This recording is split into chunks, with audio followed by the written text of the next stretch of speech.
Bonjour à tous, c'est Deru et bienvenue pour une nouvelle vidéo. Pas d'intro particulière pour cette vidéo, aujourd'hui je vais répondre à des commentaires ou du moins commenter des commentaires. Parce que c'est pas forcément toujours évident de répondre à l'écrit, soit ça peut faire un énorme pavé, soit il peut y avoir des incompréhensions qui fait que ça part en couille. Et au moins à l'oral c'est un petit peu plus facile de comprendre l'état d'esprit, l'intonation et si je me fous de la gueule de quelqu'un ou non. C'est pas impossible que je me fous de la gueule de certaines personnes aujourd'hui. Mais bon, allez pas me faire chier. S'il vous plaît, soyez cool, hein, si jamais vous retrouvez les commentaires et ceux qui les ont écrits, n'allez pas foutre la merde, hein, si je réponds, c'est justement pour clarifier certaines situations. Commençons par le commentaire d'un viewer récurrent que j'apprécie particulièrement, vu qu'il y a très souvent des commentaires très pertinents. J'aime bien tes vidéos, mais tu ne devais pas faire des exemples plus techniques, comme des injections SQL, des menaces recensées par le WASP. Alors, pour ce qui est des injections SQL, je me suis rappelé et j'ai retrouvé aussi la vidéo, j'en ai déjà fait une sur le sujet. Ça commence à dater, vu que ça devait être dans mes premières vidéos, donc fin 2019, ou début 2020, donc ça fait quasiment 5 ans, même ça doit faire 5 ans. La qualité n'était pas forcément là, mais je parle déjà d'attaques DDoS, de injections SQL, de différents types d'attaques réseau ou d'attaques web. Donc je pense pas reparler de ça, sauf si vraiment un moment je veux refaire une vidéo plus complète, plus précise sur le sujet. C'est pas trop dans mes objectifs pour le moment. On sait jamais, vu que ça m'est déjà venu à l'esprit de refaire des vidéos que j'ai faites il y a 5 ans, pour les améliorer et les refaire correctement. Pour ce qui est de l'OWASP, la chaîne est plus orientée vulgarisation et sensibilisation. Commencer à parler de l'OWASP pour des gens qui, même si je sais que la plupart d'entre vous sont des étudiants en informatique ou des informaticiens, mais parler de l'OWASP pour les autres, je pense que c'est rentrer dans des trucs un petit peu plus techniques, et surtout qu'il y a beaucoup d'attaques recensées par l'OWASP qui sont vraiment techniques. Donc à voir, on verra, mais là j'ai déjà pas mal de sujets sur le feu, et j'ai pas mal de sujets technique dans le sens où ce sera des sujets pratiques à faire sur mon PC. Mais il me faut du temps. Seul, c'est compliqué à trouver.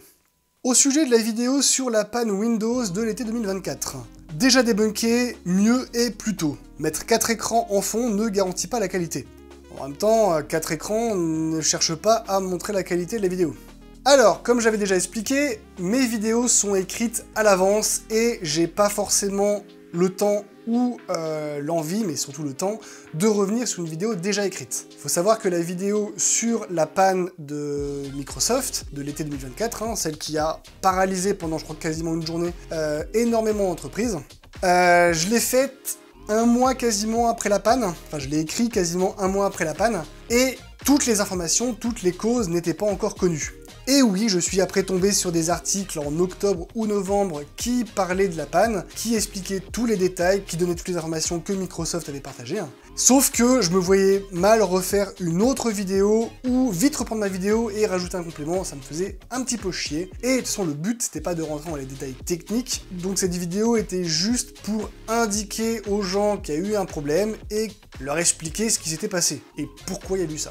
Non, et les 3 écrans, parce que lui est là, il y en a un qui est là, ça c'est l'écran du serveur, mais lui il est jamais allumé, parce que le serveur je m'en sers quasiment jamais. Les écrans ne sont pas là pour être garant de qualité, c'est juste que ce sont mes 3 écrans de PC, parce que en fait avoir un mur blanc sinon, ou un fond vert en décor, ça va 5 minutes, mais au moins là ça rajoute quelque chose dans le décor.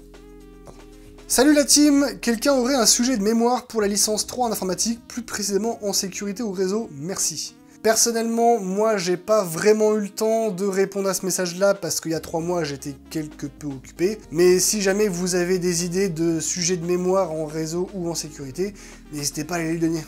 Encore un commentaire de quelqu'un qui regarde souvent mes vidéos et qui m'encourage beaucoup. Oh, je vois un peu le genre, c'est sûr que ça reste un effort de décider de faire les recherches et partir. Content que ce nouveau départ se passe bien, et oui, on attend tes nouvelles découvertes avec impatience. Merci beaucoup, Dazou. Dazou ou Dazou, d'ailleurs, je sais pas. De temps en temps, ça m'est arrivé d'avoir des commentaires en anglais, donc je sais pas s'il y a des sous-titres automatiques anglais qui se mettent sur ma vidéo, ou si c'est juste des francophones qui répondent en anglais, mais c'est des choses qui arrivent. Bonne chaîne, mais c'est ennuyant de regarder tes vidéos de la sorte. Oui, je te dis la vérité pour t'aider et t'améliorer. Ça manque d'illustration, on ne fait que voir ta tête tout au long, sinon big up, ta miniature est bonne. Sache que j'ai bien pris en compte ton commentaire, et ce n'est même pas sarcastique, c'est totalement vrai. Maintenant, dès qu'il y a des moments un peu trop longs sur ma tronche, je fais en sorte de mettre un peu plus d'illustrations, des petites vidéos, des gifs, des choses comme ça. Dites-moi si c'est mieux, si ça permet de capter mieux votre attention, ou si c'est toujours autour de la merde. Concernant la vidéo sur le Minitel, c'était surtout une grosse arnaque, paiement à la durée et non à la quantité de données, du coup tous les services faisaient tout pour que ce soit le plus lent possible. Au passage, le Minitel n'avait rien d'ordinateur, c'était juste un écran, le réseau envoyait chaque caractère s'affichant à l'écran. Et pour info, au début d'internet en France aussi, il fallait appeler un numéro pour avoir internet. Alors, au sujet du début internet en France et du fait qu'il fallait appeler un numéro, je n'ai plus du tout la rêve de la vidéo en tête. Je sais pas si ça signifiait qu'il fallait appeler un numéro pour que ça connecte le modem à internet, ce qui n'est pas le cas, c'est juste que le modem monopolisait la ligne téléphonique pour se connecter à des serveurs. Mais en gros, il fallait pas appeler de numéro, mais je pense que ça parlait d'autre chose. Pour ce qui est du Minitel, eh bien non, ce n'est pas qu'un écran, parce que tout ce qui s'affiche à l'écran, il faut bien le stocker quelque part. Et il faut bien qu'il y ait des composants qui traitent ces choses-là. Donc il y avait forcément une simili RAM qui était là pour stocker les données, au moins qui apparaissaient à l'écran. Mais oui, ce n'était pas un ordinateur comme on entend maintenant avec un disque dur, avec une carte graphique, une carte son et compagnie, mais ça avait quand même des composants informatiques pour pouvoir au moins garder en mémoire tout ce qui pouvait être affiché et les requêtes faites. Alors là, c'est une réponse à un commentaire. Le commentaire était « Moi je veux apprendre l'attaque DOS ». Sur à quoi il y a une réponse, attaque DOS, ça n'existe pas, à moins que tu veuilles pirater MS-DOS qui date de 1981. Eh bien si, l'attaque DOS existe, il y a l'attaque DOS et DDoS, donc DOS et DDoS. La différence, c'est consiste dans le D en plus, Le D en plus, c'est pour distribuer. Une attaque DOS, c'est une attaque Deny of Service, donc déni de service. En gros, faire en sorte de surcharger des appareils informatiques, serveurs, ordinateurs ou autres, de manière à ce qu'ils ne puissent plus fonctionner. Mais cette attaque DOS est réalisée par un seul appareil. Vous prenez un ordinateur et vous bombardez de requêtes un autre ordinateur ou un routeur de manière à ce que ce dernier ne marche plus. Surtout que l'attaque DOS ne marche plus maintenant parce que un seul ordinateur, un seul équipement ne peut plus fournir le nombre de requêtes nécessaires pour bloquer un système. Donc il y a ce qu'on appelle le DDoS, qui est le Distribute Deny of Service, donc l'attaque déni de service distribuée, qui là en fait est une attaque par déni de service, mais qui est réalisée par beaucoup de machines qui vont attaquer une même cible. Donc là, quand vous commencez à avoir plusieurs milliers, voire plus de serveurs ou de PC qui envoient des requêtes vers un seul équipement, là c'est garanti que ça marchera plus. Mais donc l'attaque DOS existe bien. Au sujet de la vidéo sur le piratage de France Travail.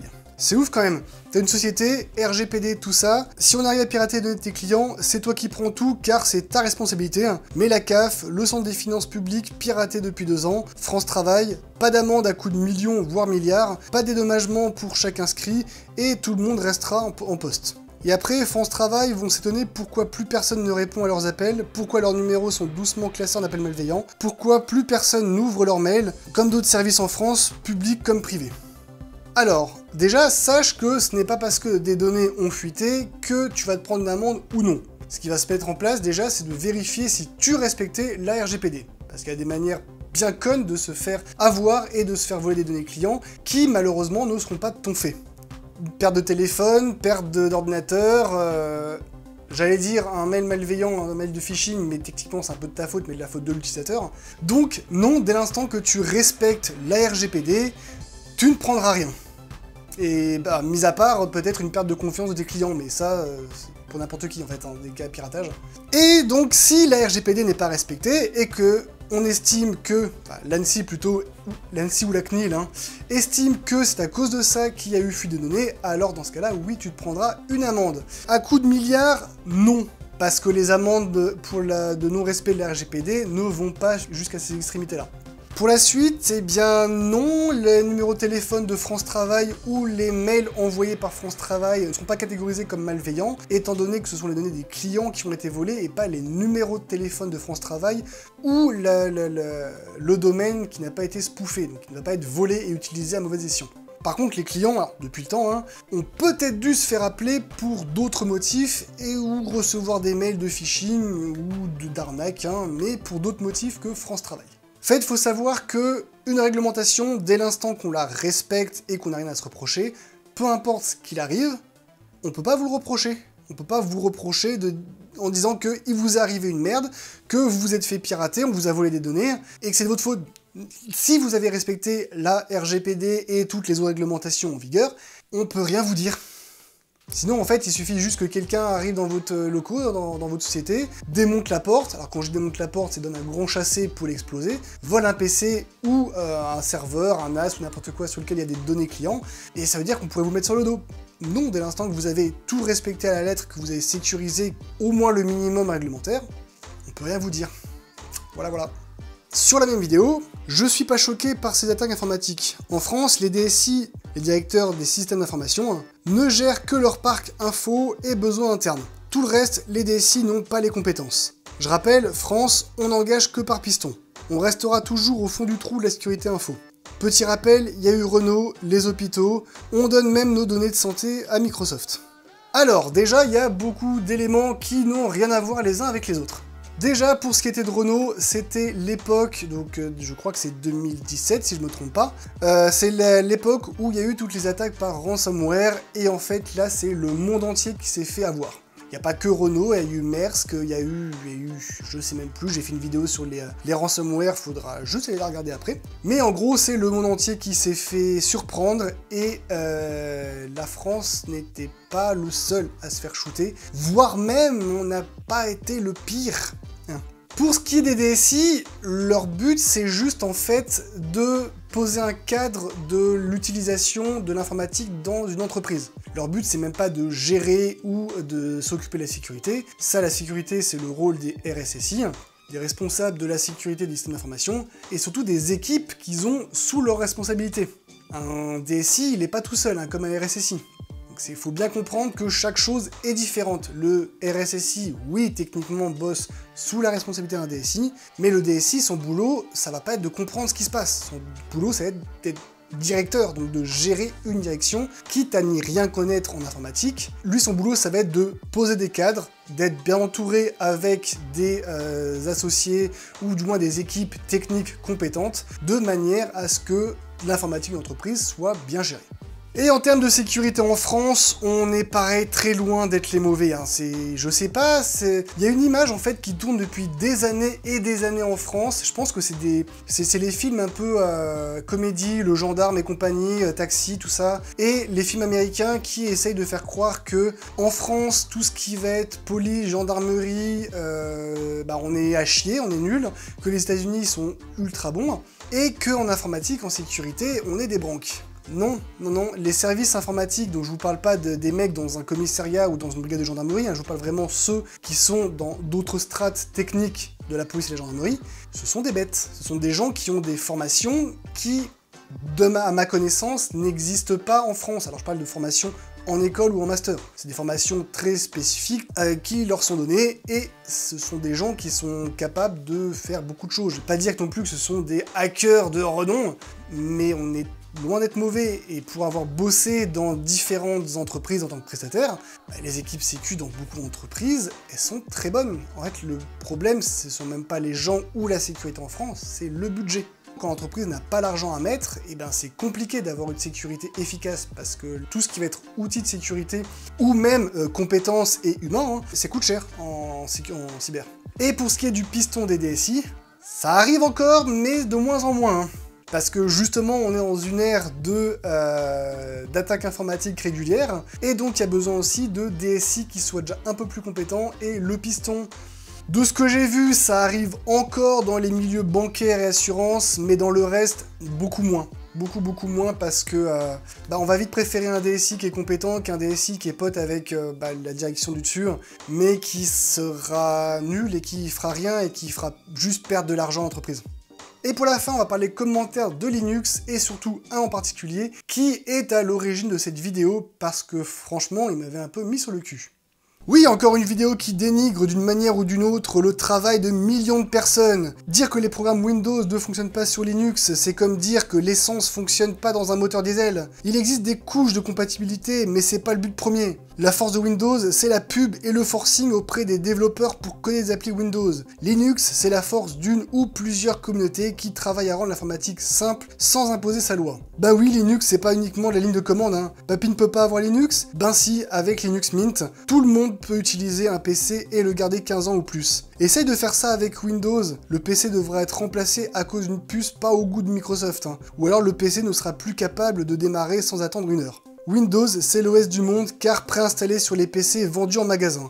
Apple en second car très populaire mais cher à l'achat. Linux, c'est l'OS de la raison, de l'environnement, de la liberté et de la sécurité, le tout que ça soit pour papy ou pour le développement acharné. Ce n'est pas pour rien que Google a tout misé sous ce noyau avec Android et Chrome OS. Maintenant, il faut nous écouter, parce que là, on en a gros. On en a gros. Alors déjà, la première chose qui m'avait un peu mis sur le cul, c'est que cette personne n'a pas compris ma vidéo Linux. Je pense que c'est le genre de personne qui a regardé les premières secondes ou disons la première minute et qui a juste pas compris un peu moi mon second degré, mon sarcasme. Parce que justement je dis que Linux c'est bien et que c'est adapté pour tout le monde. Enfin maintenant, parce qu'il y a quelques années ça l'était pas. Enfin il y a une dizaine, vingtaine d'années ça l'était pas. Et c'est malheureux de retrouver des gens comme ça qui sont un peu aveuglés par leurs idées concernant l'informatique et qui ne veulent pas ouvrir leur esprit et être plus dans l'objectivité. Reprenons un peu. Encore une vidéo qui dénigre d'une manière ou d'une autre le travail de millions de personnes. Absolument pas. Si t'avais bien vu la vidéo jusqu'au bout, et pas forcément jusqu'au bout vu que j'en parle très vite en fait, Linux c'est bien, c'est pratique. Pour ceux qui n'ont pas besoin d'un Windows ou d'un Mac, qui trouvent leur compte sur Linux, Linux c'est très bien. Je fais beaucoup de choses sur Linux, hein. Tout ce qui va être serveur, je le fais sur Linux parce que c'est vachement bien. C'est bien plus simple d'utilisation que les serveurs Windows, hein. Dire que les programmes Windows ne fonctionnent pas sur Linux, c'est comme dire que l'essence fonctionne pas dans un moteur diesel. En fait, un programme, c'est pas un programme Windows ou un programme Linux ou un programme Apple, enfin Mac. Un programme, c'est quelque chose qui est développé pour une plateforme ou plusieurs. Là où avec Apple et Microsoft, je sais pas si c'est des accords ou pas qui sont faits, ou juste si les développeurs ont voulu développer leur programme pour ces deux plateformes-là, mais on trouve du iTunes sur Windows. On a même trouvé Word sur Mac. Bon, faut dire que c'était aussi à une époque où il y avait eu bataille juridique et compagnie, donc il avait trouvé un accord. Il y a des jeux, genre Skyrim, sur Windows et sur Mac. En fait, c'est surtout que les développeurs développaient leurs jeux, leurs logiciels, pour ces plateformes. Là où pour Linux, même si c'est plus vraiment le cas maintenant, mais il y a encore quoi, une dizaine d'années, bah, il fallait Wine pour jouer à des jeux disponibles sur Windows, sur Linux. Mais ce ne sont pas des jeux Windows. C'est ça que je veux dire. C'est qu'en fait, on peut trouver des applications et des logiciels sur les deux autres, hein, les deux concurrents, Windows et Mac, mais pas sur Linux. Tout comme on peut trouver des logiciels sur Linux et pas sur les autres. La force de Windows, c'est la pub et le forcing auprès des développeurs pour coder des applis Windows. Pareil, si tu avais regardé ma vidéo sur Windows, tu aurais compris que Windows a commencé à être développé dans une époque où il y avait pas mal d'autres concurrents, que c'est juste eux qui ont innové, qui ont gagné la guerre à cette époque-là. Et ils ont réussi à faire un système d'exploitation qui était simple d'utilisation pour la plupart des gens, et comme c'est l'OS qui s'est le mieux vendu, et qui a commencé à intéresser plus de gens, c'est normal que les développeurs soient allés sur Windows. C'est pas le contraire, hein. C'est pas Windows qui force pour que les développeurs développent sur Windows, hein. C'est les développeurs qui préfèrent, vu que c'est là où il y aura le plus de clients. Et en termes de pub, ça fait un bon moment que j'ai pas vu de pub Windows, hein. J'ai dû en voir à l'époque de Windows 8 et du Windows Phone, et depuis... Ben oui, Linux c'est pas uniquement la ligne de commande. J'ai pas dit que c'est que la ligne de commande, hein. C'est beaucoup de lignes de commande, et pareil, à une époque, c'était majoritairement la ligne de commande. Tout comme Windows, à une époque, c'était majoritairement la ligne de commande, hein, à l'époque de DOS, justement, de MS-DOS. Papy ne peut avoir Linux? Ben si, avec Linux Mint, tout le monde peut utiliser un PC et le garder 15 ans ou plus. Alors Linux Mint, pareil, c'est pas non plus un truc qui existe depuis Mathusalem, hein. Il y a Ubuntu qui est bien aussi. Mais pareil, un Ubuntu qui soit simple d'utilisation, je sais pas depuis combien de temps il y en a, mais... Windows, ça fait 30 ans qu'ils sont sur le marché, et ils ont conquis leur clientèle. Essayez de faire ça avec un Windows, le PC va être remplacé à cause d'une puce pas au goût de Microsoft, ou alors le PC ne sera plus capable de démarrer sans attendre 1 heure. Ben encore une fois, c'est faux. Oui, tu pourras plus le mettre à jour, parce qu'il y a au bout d'un moment, ton matériel sera trop vieux, mais ça, c'est même pas forcément mal, parce qu'une fois que même le constructeur de l'équipement ne peut plus le mettre à jour parce que c'est un équipement qui date d'il y a trop longtemps, un processeur trop vieux, une carte graphique trop vieille, c'est potentiellement de l'équipement, du matériel qui va voir apparaître des vulnérabilités. Et on a pu voir ça avec les processeurs Intel il y a quelques années, où, alors je sais plus comment s'appelaient ces vulnérabilités-là, mais il y avait une vulnérabilité Spectre, je crois, dans certains processeurs Intel qui faisait que fallait éviter d'acheter ces processeurs-là. Mais oui, du matériel informatique, peu importe l'OS que tu utilises, faudra le changer à un moment ou à un autre, parce que même sur Linux, ton matériel pourra avoir une faille exploitable d'une manière ou d'une autre. Personne ne te force à mettre ton Windows à jour, hein, tu peux le garder 15 ans sans qu'il soit encore à jour. Il y en a qui ont très bien encore des Windows 7, qui marchent très bien, parce que pas sur Internet. Mais surtout, avec l'équipement actuel, tu peux garder du matériel, matériel physique, encore longtemps. J'ai des cartes graphiques de 2014, qui fonctionnent encore très bien. J'ai même des cartes graphiques un peu d'avant qui fonctionnent. Plus aucun jeu que je pourrais faire marcher avec, sauf des très vieux jeux, mais ça marche, c'est juste comment tu prends soin de ton matériel. C'est sûr que si ton PC, si tu le dépoussières jamais, que tu laisses tout surchauffer, tes composants ils vont s'user et ça marchera plus. On n'est plus dans une époque où les PC, au bout d'un certain temps, le matériel vraiment ralentit et galère de ouf. Ton matériel, tu peux le garder énormément longtemps si tu l'entretiens. C'est comme tout, c'est comme une voiture ou un vélo. Linux, c'est l'OS de la raison, de l'environnement, de la liberté et de la sécurité, le tout que ce soit pour papy ou pour le développeur acharné. Ce n'est pas pour rien que Google a tout misé sur ce noyau avec Android et Chrome OS. Alors, oui, Linux c'est la liberté et la sécurité, dans le sens où c'est open source, donc tu peux modifier des choses, et dans le sens où, de toute manière, contrairement à Windows, dès l'instant que tu ne donnes pas l'autorisation, tout est bloqué. C'est pas pour ça que c'est forcément sécurisé. Windows, tu as de base un antivirus, tu as de base des pare-feux, et tu as quand même des mécanismes de sécurité qui fait que si tu essayes de lancer quelque chose potentiellement dangereux, il te bloquera pas forcément, mais au moins il te préviendra. Ce qui n'est pas forcément le cas de Linux. Ensuite, la liberté. Oui, la liberté de foutre son Linux en vrac si on fait n'importe quoi. C'est open source, donc on peut modifier beaucoup de choses, donc au niveau des paramétrages des configurations, on peut faire pas mal de choses, et on peut surtout faire n'importe quoi si on ne sait pas ce qu'on fait. Donc déjà, ça signifie que faut déjà savoir ce qu'on fait quand on utilise un Linux. Donc oui, papy peut utiliser un Linux en ligne de commande avec Linux Mint ou Ubuntu, mais il faut faire en sorte qu'il utilise que les programmes qui sont installés, qu'il n'aille pas commencer à toucher à des fichiers n'importe comment. Et pour ce qui est de Google avec Android et Chrome OS, c'est surtout que plutôt que se faire chier à développer un autre truc, autant prendre un truc qui fonctionne. Un truc qui fonctionne, qui est gratuit et qui est open source. C'est surtout pour ça, Google, c'est pas pour le fait que ça soit trop bien Linux, c'est surtout pour le fait qu'ils peuvent en faire ce qu'ils veulent, sans devoir payer. Ça reste le groupe Alphabet qui a juste pas envie de faire des dépenses inutiles en développement d'Android ou de Chrome OS. Heureusement qu'à côté de ça, en commentaire de cette vidéo, il y a des gens un peu plus réceptifs qui ont bien compris que mon but n'était pas de dézinguer Linux, mais bien de présenter le système d'exploitation en expliquant qu'il avait ses qualités et ses défauts, comme par exemple avec un commentaire « Super vidéo l'ami, Linux c'est la vie, à bientôt, un utilisateur Linux convaincu ». Heureusement qu'il y a ce genre de personnes. Ou alors des gens un peu plus compréhensifs qui savent que je peux faire des erreurs et qui me disent « Linux est maintenant très complet, il ne faut plus créer les fonctionnalités, tout est déjà intégré sur Debian ou Ubuntu ». Bon, après, ce serait revenir à des commentaires un peu trop vieux, même si là, déjà, je suis revenu sur des commentaires d'il y a 8 mois. Mais je vous remercie quand même pour tous ces commentaires. Je vous remercie également de suivre assidûment, pour certains, cette chaîne. Même si ces derniers temps, j'ai eu une baisse de visibilité. Alors, soit parce que YouTube m'a shadowban, j'en ai aucune idée. Peut-être, je ne sais pas, soit parce que la qualité de mes vidéos n'est plus au rendez-vous et donc il y a des gens qui n'en regardent plus. Dans ce cas-là, dites-le moi, dites-moi ce qui ne vous convient plus, dites-moi ce que vous aimeriez bien voir, que je puisse me reprendre en main, même si je vous avoue qu'au moment où je tourne cette vidéo, le moral est assez bas et la motivation pour les vidéos aussi, mais s'il vous plaît, n'hésitez pas, dites-moi en commentaire, dites-moi sur Discord, sur les réseaux sociaux, ce qui vous conviendrait, ce qu'il faudrait améliorer, ce qui ne va pas, ce qui permettrait de relancer les vues et d'intéresser des gens. Je suis preneur.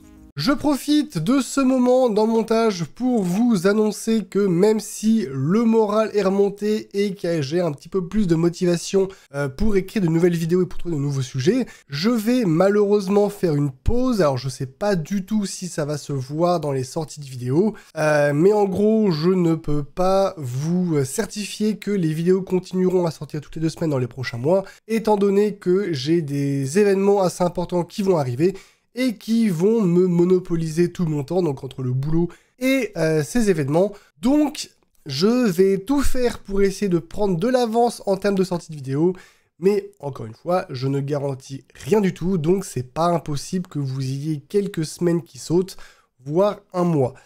Donc, bonne fin de vidéo à vous.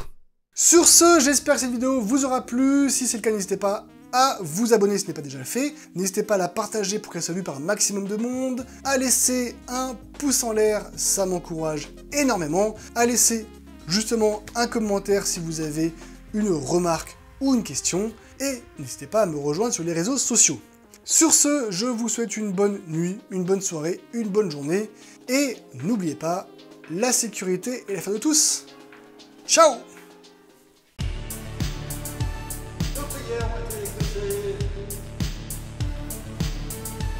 Insérer blague sur Apple ici. Blague sur Apple ici. Bon, c'est bon, ça va, on a compris.